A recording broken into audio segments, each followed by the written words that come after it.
حدیث نمبر ہے 344۔ ابو ہریرہ رضی اللہ عنہ سے مروی فرماتے ہیں رسول اللہ صلی اللہ علیہ وسلم نے فرمایا، جب تم میں سے کوئی شخص مغرب نماز عصر کی ایک رکعت آفتاب کے غروب ہونے سے پہلے پا لے تو اسے چاہیے کہ اپنی نماز پوری کر لے، اور جب فجر کی ایک رکعت طلوع آفتاب سے پہلے پا لے تو اسے بھی چاہیے کہ اپنی نماز پوری کر لے۔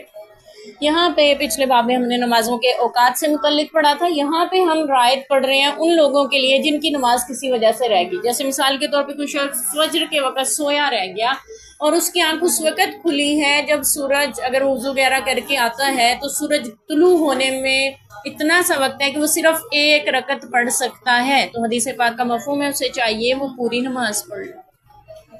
ایک رکعت پڑھنے کا وقت بھی اگر ہے تمہارے پاس تب بھی تم اس وقت میں نماز ادا کر لو، فجر کی نماز ہو چاہے مغرب کی نماز ہو، تو دونوں نمازوں میں ایسے ہی ہے۔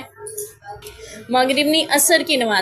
کی نماز سورج غروب ہونے میں اتنا سا وقت رہ گیا ہے کہ اگر وہ نماز شروع کرے تو صرف ایک رکعت پڑھ سکتا ہے، سورج غروب ہونے لگ جائے گا، کیونکہ ہمیں ممنوع اوقات دیے ہیں نبی پاک صلی اللہ علیہ وسلم نے 3 وقت: سورج طلوع ہو رہا ہو، سورج سر پہ بالکل ہو، یعنی سایہ بالکل انسان کے نہیں ہوتا، سر پہ سورج ہو جس کو زوال کا وقت کہتے ہیں، اور سورج غروب ہو رہا ہو۔ یہ تینوں اوقات میں مسلمانوں کو نماز پڑھنا منع کر دیا گیا، کیونکہ ان 3 اوقات میں سورج کی پوجا کرنے والے اس کو سجدہ کیا کرتے تھے یا اس کی عبادت کرتے تھے، تو اللہ تعالیٰ نے ان 3 اوقات میں مسلمانوں کو اللہ کو سجدہ کرنے سے بھی روک دیا۔ ہاں البتہ اس کے لیے اجازت ہے جس کی نماز نکل رہی ہے، ایسا نہ ہو کہ نماز چلی جائے، اس